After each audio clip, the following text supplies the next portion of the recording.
our fifth contestant, Mariana Pascal, local English or standard English? Local English or standard English? Mariana Pascal.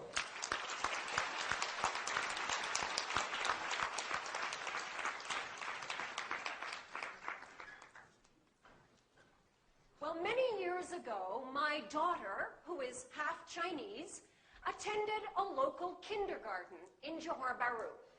And I remember one day I went to pick her up, and she came running up to me, and she said, "Mommy, what's this?"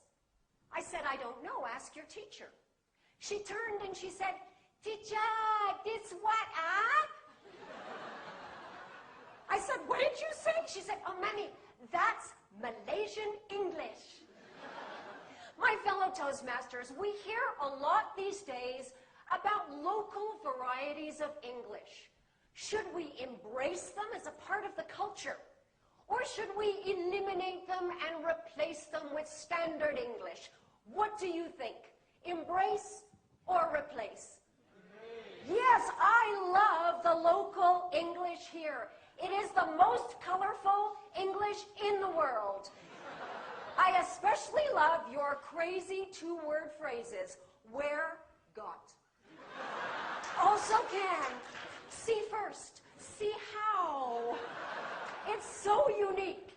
And frankly speaking, I do not think that it is possible to eliminate local English because linguistic habits are very difficult to break. Am I right? Yes. Now, throughout my entire marriage, my Chinese husband has been saying, "Get down from the car." And I've been saying, "Honey, we're not on the car, so we can't get down. We're in the car, we get out." And he says, "Oh, okay, get down."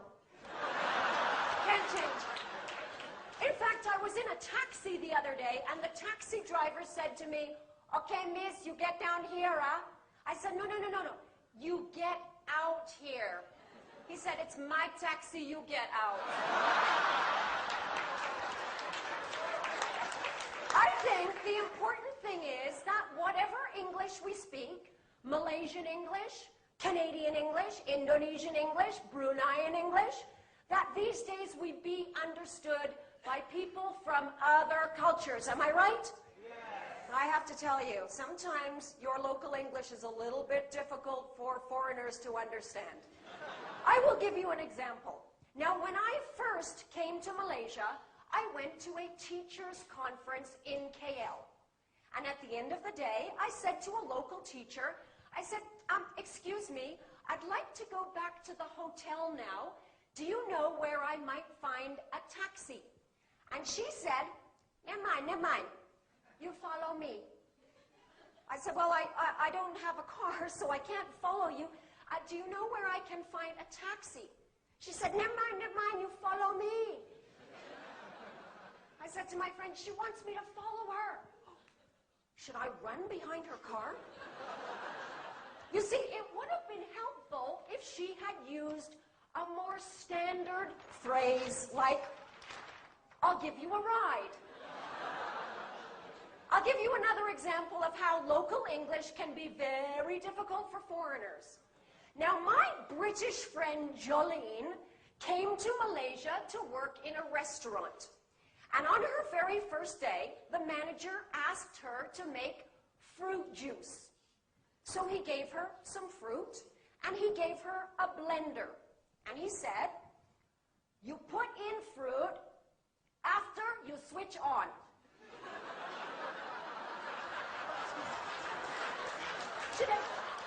Excuse me, I put in the fruit after I switch it on. He said, "You put in fruit after you switch on." So she switched it on, put in the fruit. What happened? All the fruit came out. He said, "I know, I told you, you put in fruit after you switch on."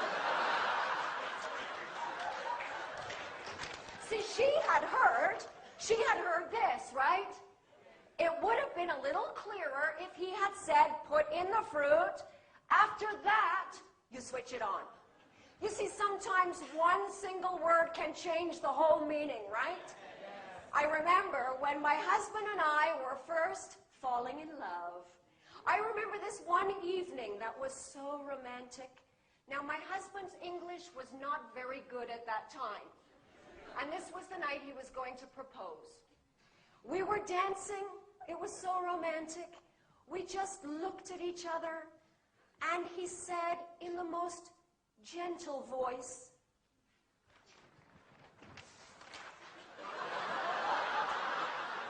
"All your eyes are big. How many eyes do I have?" I felt like an alien. It was not romantic. There was no proposal that night. Now, sometimes one single letter can change the entire meaning of what you're trying to say, right? My 17-year-old student, Chai Shen, had just come back from England, and she said to me, "Teacher, in England, many people very stupid." I said, "What do you mean?" She said, "I fly to London. My skin very dry. My eyes very itchy. I go to information. I say, 'Excuse me, where can I find ice cream?'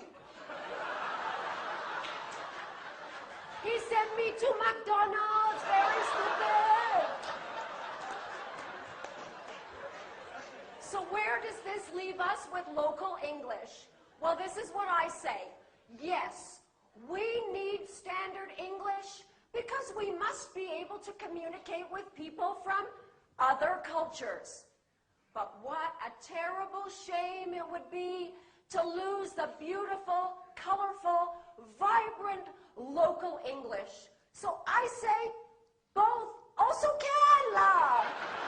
Back to you.